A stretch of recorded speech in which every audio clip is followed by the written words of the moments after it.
নমস্কাৰ, মই ৰঞ্জন চৌধুৰী।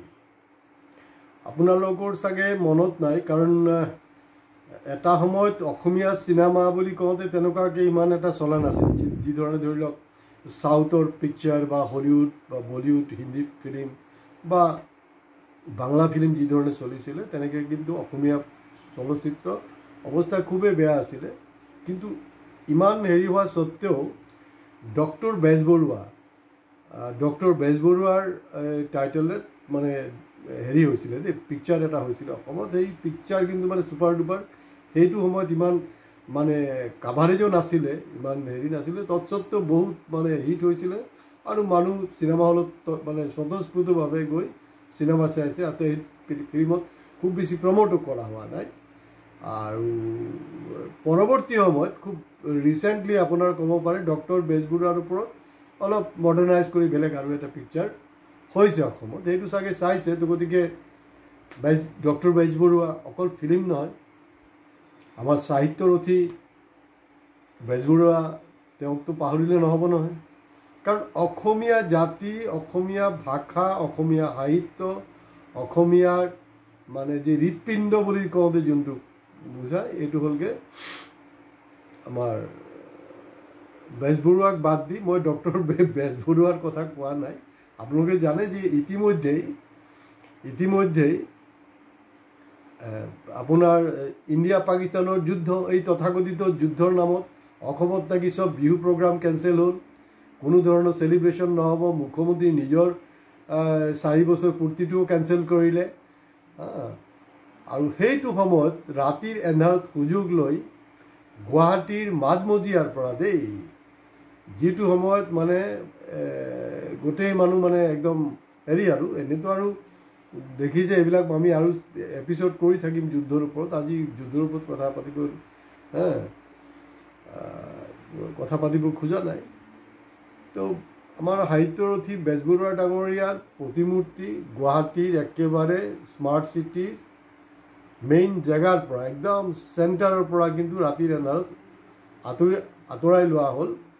আৰু তাৰ যোনটো কমিটি আছে, তাৰ যি ট্ৰাষ্ট আছে, তেওঁলোকক কনফিডেন্সত লৈছে। তো ট্ৰাষ্টকো মানে ট্ৰাষ্টত লৈ কামটো কৰি আছে। গতিকে তেওঁলোকেও এইবিলাক কৰিবলৈ বাধ্য। চৰকাৰৰ পৰাতো চবৰে এৱাৰ্ড লাগে ন, পুৰস্কাৰ পাব লাগে, অমুক তমুক। তেওঁলোকৰ ফালৰ পৰা এটা প্ৰতিবাদ আহিব লাগিছিল, এইবিলাক হোৱা নাই চাগে। সেইটো কাৰণে ৰাতিৰ এন্ধাৰত, হয়তো দিনত এটা প্ৰতিবাদ হোৱাৰ সম্ভাৱনা আছিলে। কাৰণ ইয়াৰ আগতো আপোনাৰ দীঘলী পুখুৰীৰ পাৰত গছ কটাক লৈ মানে প্ৰতিবাদ হৈছিলে। মানে নতুন প্ৰজন্মৰ কটনৰ ষ্টুডেণ্টো আহিছিলে, আমাৰ ডক্টৰ হীৰেণ গোহাঁইৰ নিচিনা স্বনামধন্য বুদ্ধিজীৱীও আহিছিলে, লগতে বিভিন্ন গণতান্ত্ৰিক ভাৱাদৰ্শ মানুহ গোট খাইছিলে, যিটো কাৰণে শেষলৈকে চৰকাৰ পিছপা হ'বলৈ বাধ্য হ'ল। এতিয়া শেহতীয়াকৈ 11 তাৰিখে যিটো সময়ত মানে নিৰ্বাচনৰ পঞ্চায়ত নিৰ্বাচনৰ ৰিজাল্ট লৈ মানুহ ব্যস্ত, সেই সময়ত ৰাতি এন্ধাৰত তেওঁৰ প্ৰতিমূৰ্তি আঁতৰাই লোৱা হ'ল। ইয়াত কি ডেভেলপমেণ্টৰ নামত এই আপোনাৰ এই গছ কটাৰ কথাটো সেইটোৱে আছিলে। যিহেতু হয়, ডেভেলপমেণ্টটো লাগিবই, ডেভেলপমেণ্ট লাগিব, তাততো কোনো ধৰণৰ সন্দেহ নাই। কিন্তু ডেভেলপমেণ্টৰ লগত আমাৰ যি ঐতিহ্য বা আমাৰ যে প্ৰকৃতিক, সেইটোক নৎসাত কৰি আপুনি কৰিব নোৱাৰে।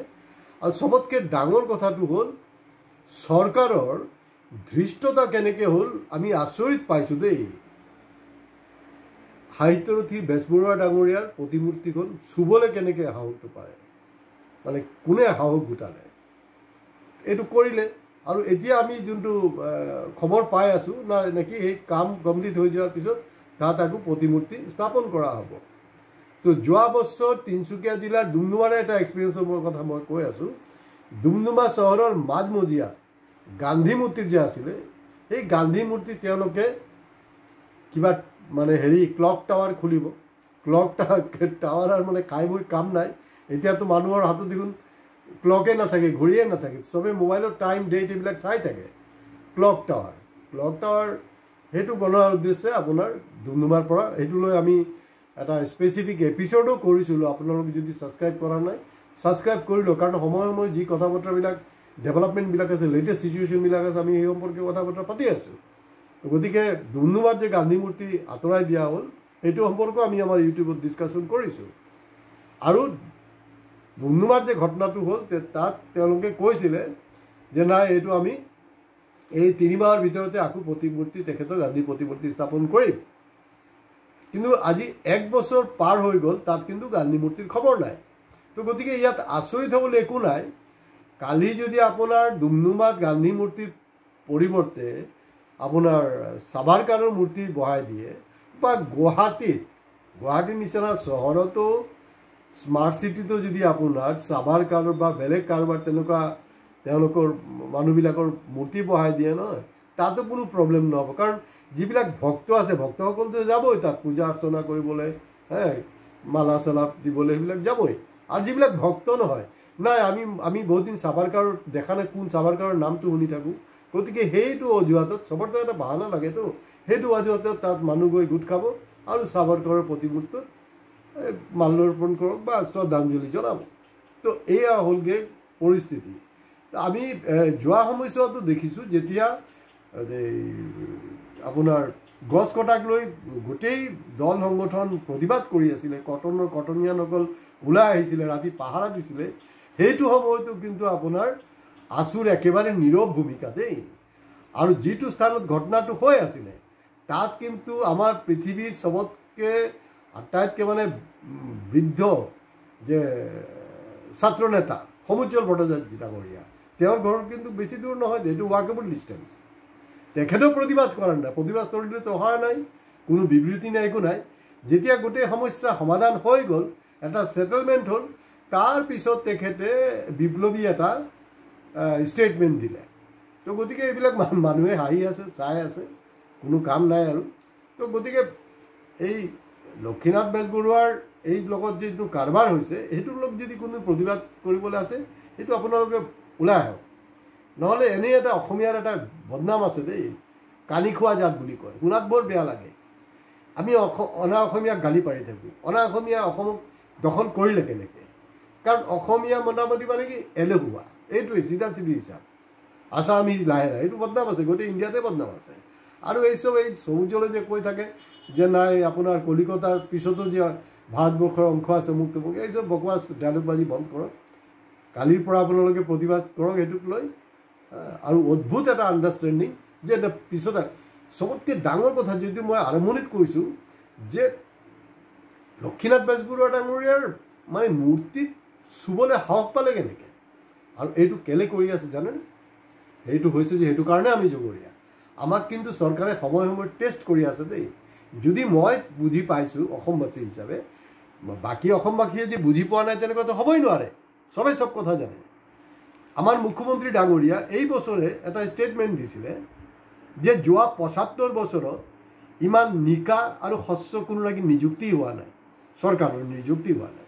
তে এতিয়া মোৰ কথাটো হ'ল ইয়াৰ অৰ্থটো কি? ইয়াৰ অৰ্থটো হ'ল একেবাৰে গোপীনাথ বৰদলৈৰ পৰা আৰম্ভ কৰি আপোনাৰ এই হেৰিলৈকে কি বুলি কয় সৰ্বানন্দ সোণোৱাললৈকে যিমান নিযুক্তি হৈছে ৭৫ বছৰটো মানে সেইটোৱে, যিমান নিযুক্তি হৈছে তাতে মানে এই অযোগ্য মানুহক নিযুক্তি দিয়া হৈছে বা টকা পইচাত তাত লেনদেন হৈছে।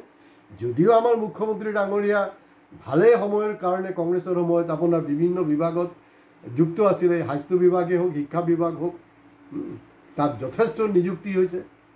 তাৰমানে কি ক'ব খুজিছে, সেইটো লৈ কিন্তু অসমত কোনো প্ৰতিবাদ হোৱা নাই।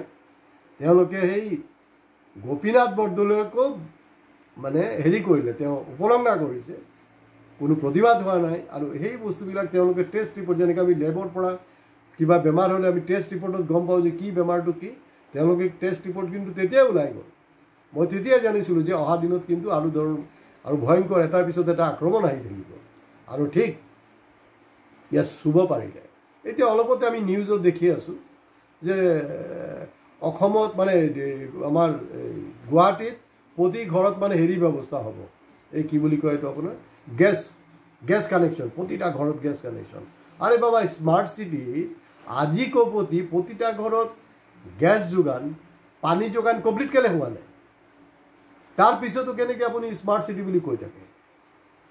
তো এয়া হ'লগৈ অৱস্থা। তো এই যে আমাৰ অসমীয়া কানি খাইছে, চিধা চিধি কথা, কানিৰ বিনিময়ত খুব বেছি নহয়, কানি খুৱাই আমাৰ পৰা জমি লৈছে, সেইটোৱে কথা। আৰু যিটো কাৰণে আজি অনা অসমীয়া দপদপনি আৰু অনা অসমীয়াক আমি গালিও পাৰি থাকোঁ। গালি পাৰিতো লাভ নাই, কাৰণ অনা অসমীয়াৰ পৰাতো আকৌ ডনেশ্যনো ল'ব লাগে নহয়। বিহুই হওক বা বিভিন্ন অনুষ্ঠান হওক, তেওঁলোকৰ বছৰেকীয়া সন্মিলন হওক বা দ্বিবাৰ্ষিক সন্মিলন হওক, সেইবিলাকতো আমি অনা অসমীয়াৰ পৰা লৈ আছোঁ। তো গতিকে অসমীয়া জাগক, কেতিয়া জাগিব নাজানো। আৰু এই যে মাজে মাজে কিছু কিছু যে বিপ্লৱী ওলাই নহয়, অসমত অসমীয়াগিৰি চলিব। যদি অসমীয়াগিৰি কৰিবলৈ আছে, অসমৰ প্ৰতিটা জিলা সদৰত আপোনালোকে প্ৰতিবাদ সাব্যস্ত কৰক, আৰু বিশেষকৈ গুৱাহাটীততো এটা ডাঙৰ প্ৰতিবাদ এইটো লৈ হোৱা উচিত। নহ'লে কিন্তু বিপদ আছে, কোনো ৰখাব নোৱাৰিব। কমচে কম নতুনকৈ একোডাল কৰিব পৰা নাই। আগত কি কৰিছিল? আগত কানি খুৱাইছে, কানি খুৱাই বস্তু লৈ লৈছে। এতিয়া কি কৰিছে? আপোনাৰ বিভিন্ন আঁচনি দিছে, এইটো এক ধৰণৰ কানি হয়, চিধা চিধি এইটো এক ধৰণৰ কানি। সেই কানিটো এটা ড্ৰাগছ লৈছিলে, এতিয়া বিভিন্ন আঁচনিত পইচা দিছে, বাছ পইচা দি কিন্তু আপোনাৰ যে গণতান্ত্ৰিক অধিকাৰ, গণতান্ত্ৰিক চিন্তা চেতনা, সেইটো কিন্তু চৰকাৰে অলৰেডি কিনি লৈছে। গতিকে আজি ইয়াত শেষ কৰাৰ আগত এটাই ক'ম যে আমাৰ এই চেনেল আপোনালোকে যিমান পাৰে সোনকালে ছাবস্ক্ৰাইব কৰক, কাৰণ ডুমডুমাৰ ঘটনাটো তেতিয়াহ'লে আপোনালোকে, মইতো অলপেই ব্ৰিফ কৰিলোঁ, বিস্তৃত আকাৰে সেইটো কোৱা হৈছে।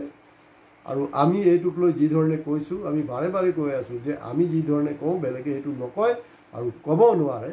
আৰু এই ভিডিঅ'টো যদি আপোনালোকে পচন্দ কৰিছে, আপোনালোকে মেক্সিমামৰ পৰা মেক্সিমাম এইটোক শ্বেয়াৰ কৰক। ইয়াৰ লগত কিন্তু অসমীয়া জাতিৰ অস্তিত্ব জগৰীয়া সমুজ্জ্বল ভট্টাচাৰ্য ডাঙৰীয়া আৰু যিকেইটা বিপ্লৱী আছে, কালিৰ পৰা আপোনালোকে গুৱাহাটীত প্ৰতিবাদ ষ্টাৰ্ট কৰক। যদি প্ৰতিবাদ ষ্টাৰ্ট নকৰে, সেই চব লেঠা শেষ হোৱাৰ পিছত যে এই এটা ষ্টেটমেণ্ট দিয়ে নহয়, সেইটোৰ পৰা বিৰতি থাকক। নমস্কাৰ।